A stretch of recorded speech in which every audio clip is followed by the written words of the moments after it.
There was this trend on TikTok where people were using ChatGPT to create a shopping list for them, and I did that in the beginning of the week.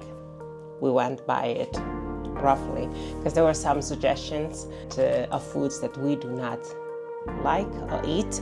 But this week I went shopping, and truth be told, we do use ChatGPT a lot in this house just because it's a great source of help and it can kind of move things along without you having to do a lot of effort.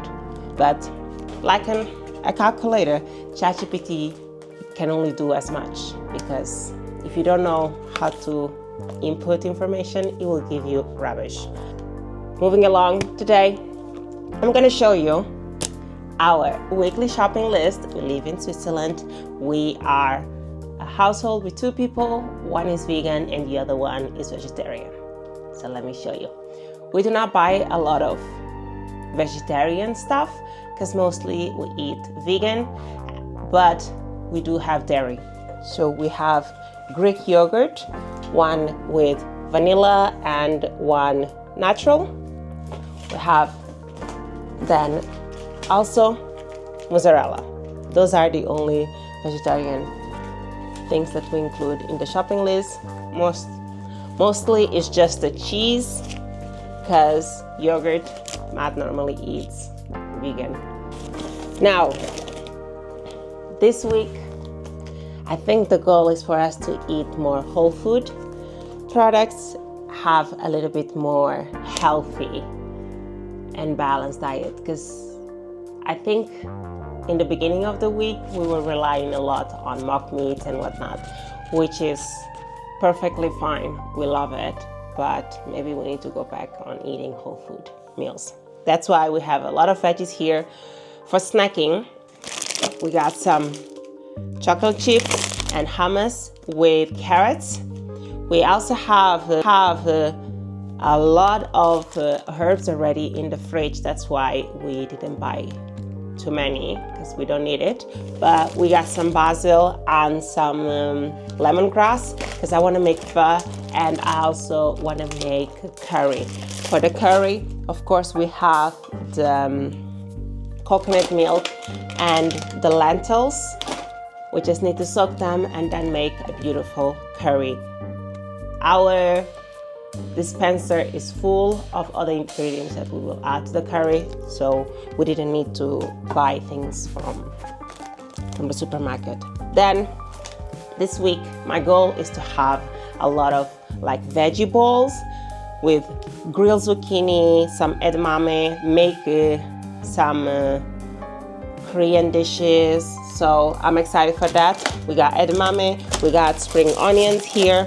We also some bell peppers, some mushrooms, which will be essential for those bowls.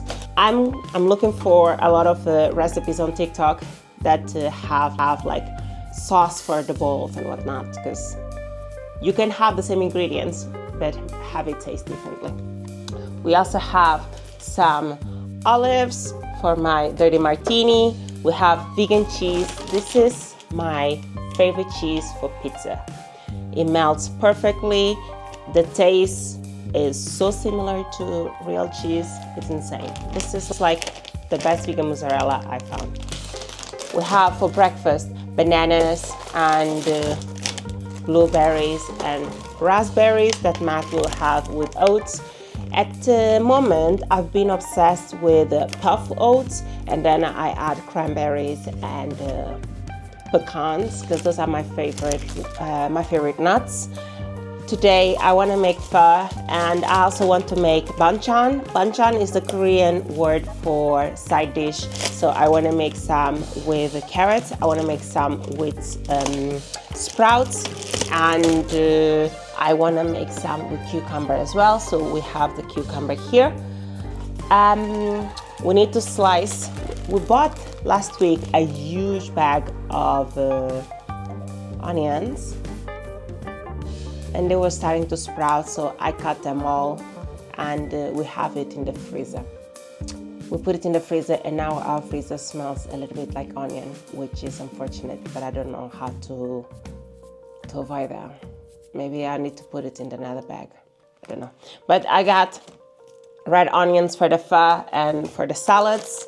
We have rice and flour because we make pizza every Sunday, and we also need a spare unit of rice. We have here, of course, our tomatoes for the salads, and some avocado for the bowls, a lot of basil because we need to make sure that we are having different flavors on our meals. Lastly, we have 2 different types of salads. Arugula for my pizza, because my favorite pizza is mozzarella, and then you put arugula on top and sprinkle with chili oil. Oh, so good. That's like the best pizza ever. And we also have here normal lettuce. And for our sauces, and also since we still have tofu in the fridge, we're gonna make some things in the oven. So I always have white wine and red wine. These are pretty good to make sure your flavors are more deep and that you actually make like a well-balanced meal. And if you cook the wine in the oven or in the stove, whatever, the alcohol content disappears and you just have a really deep and tasty broth. Since people around us are still sick, we have, of course, our oranges. Today we haven't made orange juice yet, but we will. And that's pretty much it. We have potatoes, because hopefully I'll make some potato chips and some wedges, because I want to try a new recipe. It's a Greek recipe, and there is also a Persian one that I want to try. It's like potato focused, but hopefully I film them. If I don't, you will definitely see them on the shorts and the reels. That's all. Thank you for watching. We appreciate you. I adore you. Have a rest of an excellent week. Take care. Ciao, ciao.